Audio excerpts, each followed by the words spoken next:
to make pottery. The first step is to get a piece of clay that you can work with your hands, that won't be too hard to handle. Next, you start molding your base, and in doing so you work with it until all your air bubbles are gone.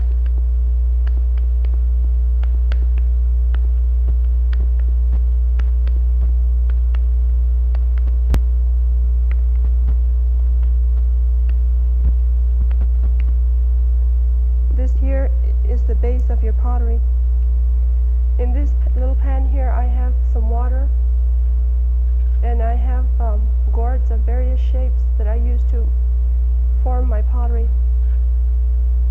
I get one of the gourds and I work on the inside of my pottery and smooth it out.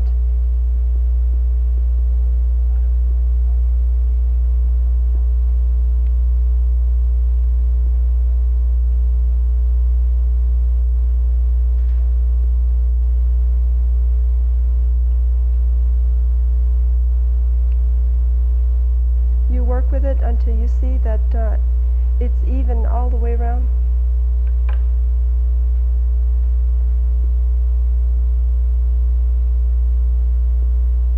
In this pan I also have a little knife that I use to help me out in smoothing the outside of the pottery.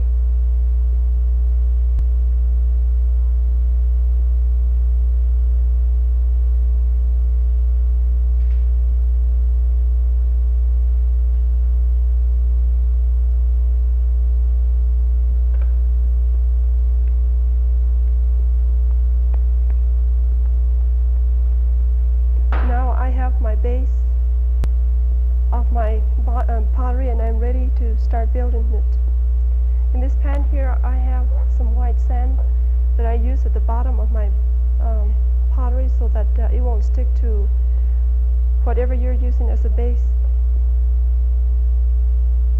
I don't put very much of it, but just enough so that it won't stick to the bottom. Then you get whatever you're going to use as a base and put it on there. Then again I get my gourd from the pan here and work with it again.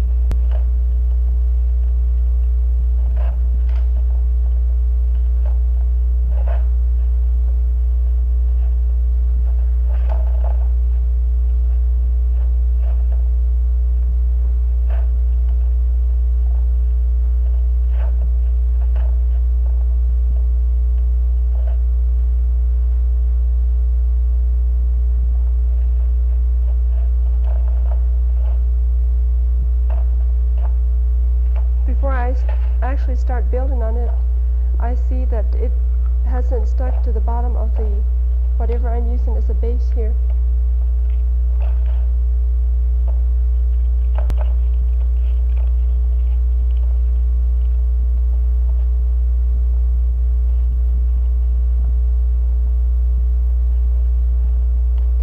There, that is the base of my pottery. I am ready to start building it up. Next I will get a piece of clay that I can form a coil.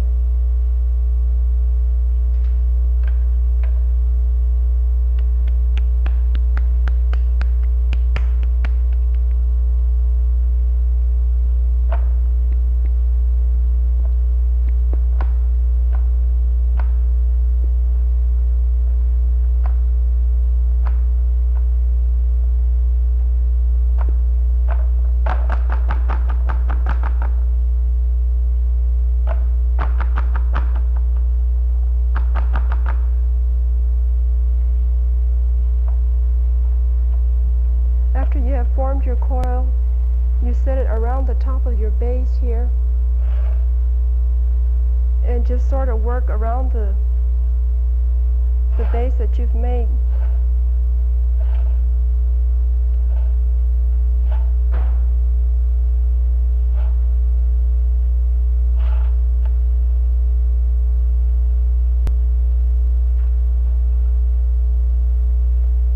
There, I didn't get a piece of clay that would be long enough to go all the way around, so I will get another little piece here, form another little coil,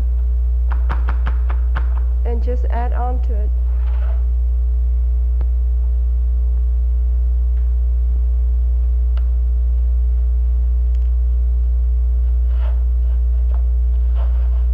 Now you just work with your hands and sort of get it together with your fingers on the inside.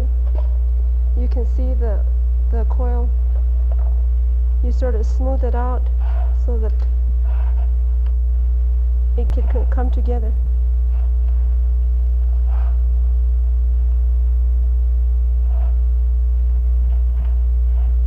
After I've done that, again I will use another one of my gourds to sort of smooth the inside and shape the inside.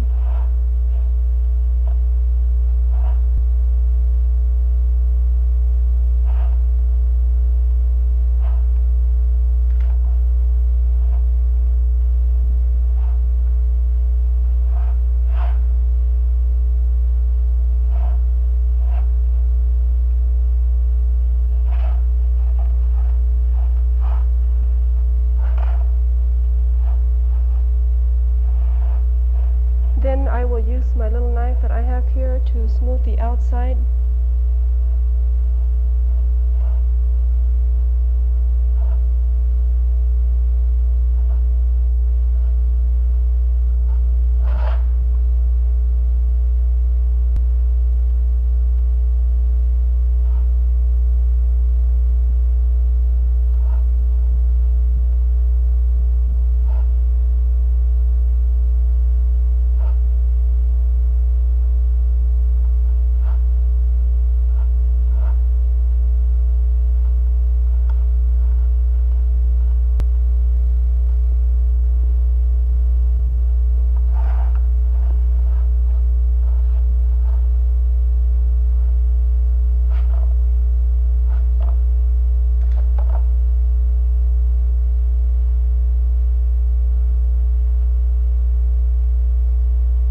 Then from this stage here, you can think of, to me anyway, I never know what shape or what size of pottery I'm going to make till I actually start working with it.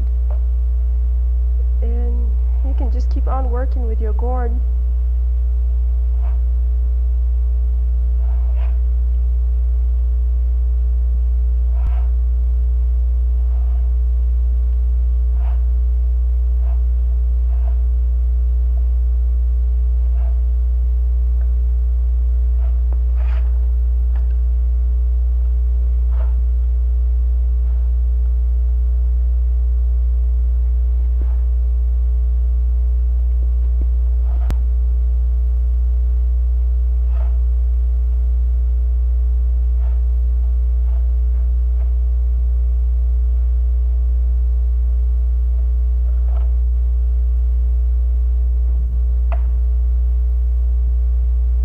There, now I feel like I have a good base there.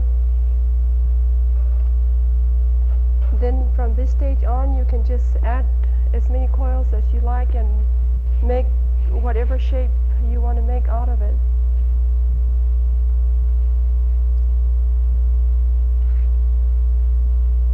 And just like before, I will make another coil here.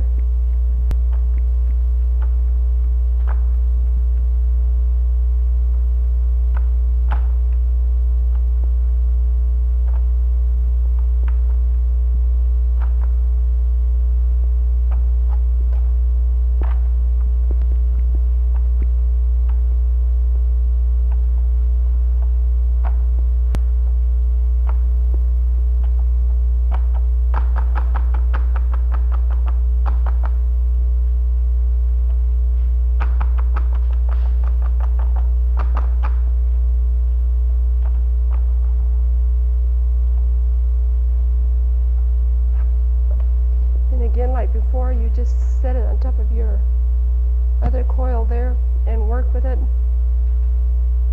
Get it together.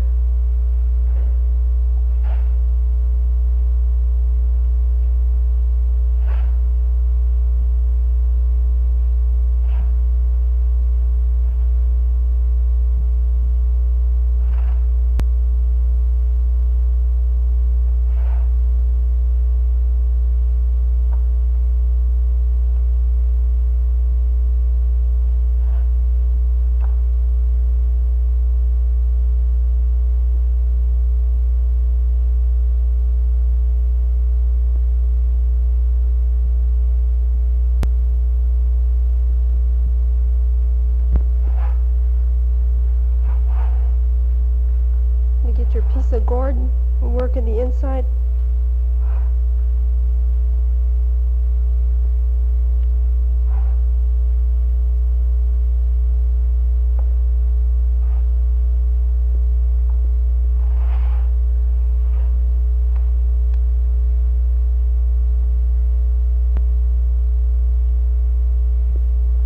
The next step, it will be my firing. In firing, I gather all my fuel, and what I usually use is just pieces of wood cut to the size that I can use around a little wagon. And I use little chips of wood. Then I get 2 cans of this, depending on what size of pottery I have. I usually have different sizes to fire at one time, so I use 2 cans at the end of each of this little wagon here. Then I cover it with a piece of tin so that my pot, and then I arrange my pottery in the wagon there so that it won't be hit by the tins in the inside. Then I put my tin over the little wagon, and then I very carefully put my wood around it so that it won't fall over the pottery. Then I just light the fire and let it burn for an hour or so. And this is the result of after it's fired. And these are the various shapes and sizes.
pot there at the far end is what Nambe is known for.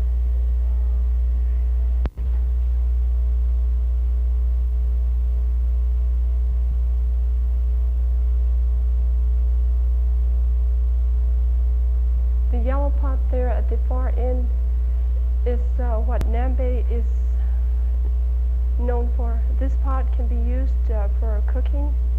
It can be placed on top of an open fire or however you cook. The second and the third pot here are two other different kinds that I've been experimenting with, and these here are I've designed myself. I really don't know what the original designs of Nambe Pueblo are, but I usually just design about whatever comes to my mind. All these designs are put on the pottery before they are fired. If they aren't done before they're fired, after they've been fired, the paint will come off.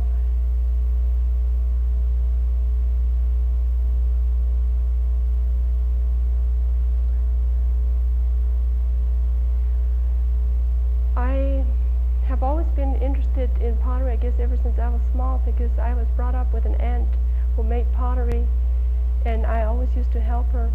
And then all of a sudden it just came back to me, and I says, well, I'm going to make pottery. And I've been making pottery now for the past 5 years, and I have done quite well, and I hope that the younger generation of this Pueblo here will take more interest and bring out this craft again.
This clay that we have here is what we brought from the riverbed there. You always try to get the clay that doesn't seem to have much sand in it. And the way you prepare this clay before you can use it is by letting it sit out in the sun for at least a week, and every day you sprinkle it with water so that it will come down to smaller pieces. After it has sit out in the sun for about a week, then we use a container like this here to soak it in. We leave it there overnight. After that, you can start mixing your clay. In doing so, you use a little more, you use some sand. And just mix it together real good. Then it's ready to start, you're ready to start using it to mold your pottery.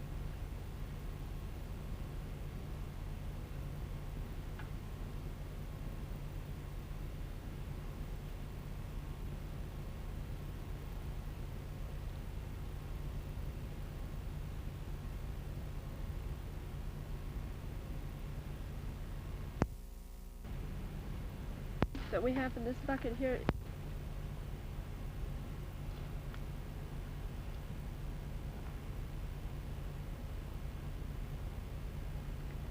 This clay in this bucket is the clay that we brought from the riverbed. After you bring it home, you put it out to dry in the sun for about a week or so. And then you put it in a bucket like this and let it sit overnight in some water. Then you get some sand and sift it, and you are ready to start mixing your clay. After you mix so much of it and get it to where you can work with it, then you are ready to start making your pottery or molding your pottery.